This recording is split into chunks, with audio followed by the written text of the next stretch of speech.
là où il y a les plus belles rencontres, c'est le porte-à-porte.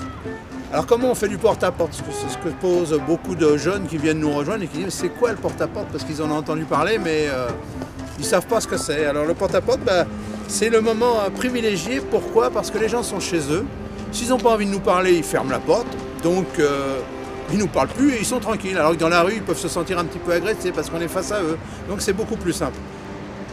La grosse difficulté, c'est de pouvoir rentrer dans chaque bâtiment. Il y a un sas, des fois deux sas, donc il faut être patient. La première qualité de toute façon d'un insoumis, c'est la patience. Mais il faut travailler beaucoup, mais prendre son temps. Donc il faut que la porte s'ouvre. Et la meilleure façon de faire, c'est de sonner chez quelqu'un. Ça marche pratiquement tout le temps. Il suffit de dire le sésame, c'est bonjour, j'apporte une information dans le cadre des élections présidentielles. Voulez-vous m'ouvrir la porte s'il vous plaît? Tout simplement. Et en général, les gens ouvrent. On sonne chez les gens. Bonjour. Quelle est la première question des gens? Nous on leur dit bonjour, qui vous êtes? Donc on répond, nous sommes les insoumis de Créteil. Et les gens disent tout de suite, mais c'est qui les insoumis? Et tout de suite on leur répond, les insoumis c'est ceux que vous voyez jamais à la télé ni à la radio. C'est nous, les citoyens, ceux qui se battent pour changer vraiment la vie, le quotidien, que ce soit le vôtre ou le nôtre, parce qu'on est tous du même côté. On est des millions à ne pas avoir la parole et on vient parler avec vous pour que tous ensemble on puisse parler. Et tout de suite le débat s'engage, parce que la personne a posé une question, on lui répond. En général, c'est plutôt sympa. Et là, on explique que nous, on est des citoyens qui soutenons la candidature de Jean-Luc Mélenchon et qu'on ne vient pas parler de lui. On vient parler de notre programme qu'on a travaillé à 1000 mains. Et là, ça intéresse les gens parce qu'on leur dit, on ne vient pas vous dire qu'on a un candidat qui est le meilleur du monde entier. On ne vient pas vous faire des promesses à la con que jamais on tiendra.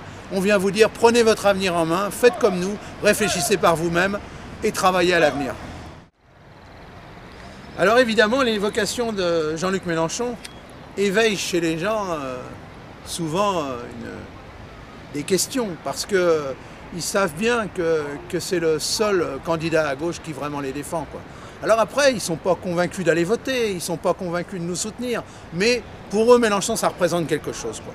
Ils sont d'ailleurs très intéressés dès qu'on leur dit qu'il existe une chaîne YouTube qu'on a montée, parce qu'ils ne sont pas au courant. Les médias n'en parlent pas, qu'on a plus de 200 000 abonnés à notre chaîne YouTube où ils peuvent voir Mélenchon, et ça les intéresse de voir Mélenchon. Ils ne sont pas forcément d'accord avec tout ce qu'on va dire, mais ça les intéresse d'entendre ce qu'il dit réellement, qui n'est pas déformé par un Pujadas et puis toute la bande au service des puissants.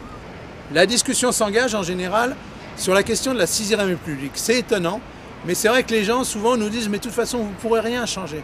Et donc on leur explique la 6e République et en particulier la notion de révocation. Et ça, les gens sont très sensibles à ça. Quand on leur explique qu'un élu, une fois qu'il nous a trahis, une fois qu'il a triché, on peut le renvoyer au boulot et qu'on peut en mettre un autre à la place, ça intéresse les gens.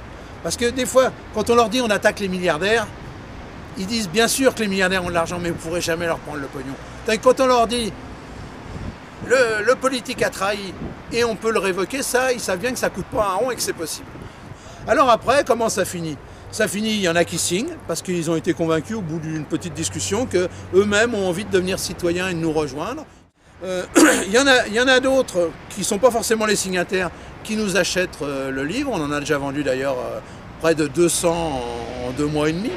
On a aussi fait, alors en signataire, on en est à 210 à peu près.